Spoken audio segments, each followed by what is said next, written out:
नमो नारायण। दोस्तों, आज मैं आपको बताऊंगा देवशयनी एकादशी की कथा। कथा इस प्रकार से है। धनुर्धर अर्जुन बोले, हे भगवान, आषाढ़ मास के शुक्ल पक्ष की एकादशी का क्या व्रत है? उस दिन कौन से देवता की पूजा होती है? उसकी विधि क्या है? यह सब विस्तार पूर्वक कहिए। श्री कृष्ण भगवान बोले, हे अर्जुन, एक समय नारद जी ने ब्रह्मा जी से यही प्रश्न पूछा था। तब ब्रह्मा जी ने कहा कि नारद, तुमने कलयुग में प्राणी मात्र के उद्धार के लिए सबसे उत्तम प्रश्न किया है, क्योंकि एकादशी का व्रत सब व्रतों में श्रेष्ठ होता है। इसके व्रत से समस्त पाप नष्ट हो जाते हैं। इस एकादशी का नाम पद्मा है। इसके व्रत करने से विष्णु भगवान प्रसन्न होते हैं। इस संदर्भ में मैं तुमसे एक पुरानी कथा सुनाता हूँ, ध्यानपूर्वक सुनो। महाता नाम का एक सूर्यवंशी राजा था। वह सत्यवादी, महान प्रतापी और चक्रवर्ती था। वह अपनी प्रजा का पालन संतान की तरह करता था। उसकी समस्त प्रजा धन धान्य से परिपूर्ण थी और सुखपूर्वक रहती थी। उसके राज्य में कभी भी अकाल नहीं पड़ता था, कभी किसी प्रकार की प्राकृतिक आपदा नहीं आती थी। किंतु ना जाने देव क्यों रुष्ट हो गए। राजा से क्या गलती हुई कि एक बार उसके राज्य में अकाल पड़ गया और प्रजा अन्न की कमी के कारण अत्यंत दुखी रहने लगी। राज्य में यज्ञ होने बंद हो गए। एक दिन दुखी होकर प्रजा राजा के पास जाकर प्रार्थना करने लगी, हे राजन, समस्त विश्व की सृष्टि का मुख्य कारण वर्षा है।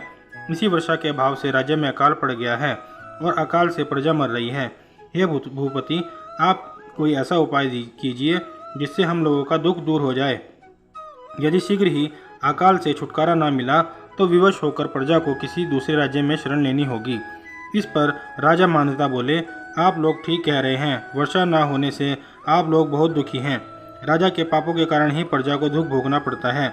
मैं बहुत सोच विचार कर रहा हूँ, फिर भी मुझे अपना कोई दोष नहीं दिखाई दे रहा है। आप लोगों के दुख को दूर करने के लिए मैं बहुत प्रयत्न कर रहा हूँ, किंतु आप चिंतित न हो, मैं इसका कुछ न कुछ उपाय अवश्य ही कर लूँगा। आश्वासन पाकर प्रजाजन चले गए। राजा मानता भगवान की पूजा कर कुछ मुख्य व्यक्तियों को साथ लेकर वन में चल दिए। वहाँ ऋषियों के आश्रम में घूमते घूमते अंत में ब्रह्मा के पुत्र अंगिरा ऋषि के आश्रम पर पहुँचे। राजा ने रथ से उतरकर आश्रम में चले गए। मुनि अभी नित्य क्रम से निवृत्त ही हुए थे कि राजा ने उनके सम्मुख जाकर प्रणाम किया। मुनि ने उनको आशीर्वाद दिया। फिर पूछा, हे राजन, आप इस स्थान पर किस प्रयोजन से पधारे हैं, सो कहिए। राजा बोले, हे महर्षि, मेरे राज्य में 3 वर्ष से वर्षा नहीं हो रही है। इससे अकाल पड़ गया है और प्रजा दुख भोग रही है। राजा के पापों के प्रभाव से ही प्रजा को कष्ट मिलता है, ऐसा शास्त्रों में लिखा है। मैं धर्मानुसार राज्य करता हूँ, फिर भी यह अकाल कैसे पड़ गया, इसका मुझे अभी तक कोई बात पता नहीं लग पाई है। अब मैं आपके पास इसी संदेह की निवृत्ति के लिए आया हूँ। आप कृपा कर मेरी इस समस्या का समाधान करें। मेरी प्रजा के कष्ट को दूर करने के लिए कोई उपाय बतलाएं। इस पर वह ऋषि बोले, हे राजन, यह सतयुग सब युगों में श्रेष्ठ है। इसमें धर्म के चारों चरण सम्मिलित हैं। इस युग में केवल ब्राह्मणों को ही तपस्या करने तथा वेद पढ़ने का अधिकार है, परंतु आपके राज्य में एक शूद्र तपस्या कर रहा है। इसी दोष के कारण आपके राज्य में वर्षा नहीं हो रही है। यदि आप प्रजा का भला चाहते हैं तो उस शूद्र का वध करवा दीजिए।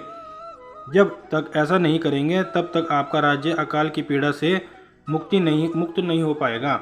इस पर राजा बोले, हे मुनीश्वर, मैं उस निरपराध तपस्या करने वाले शूद्र को नहीं मार सकता।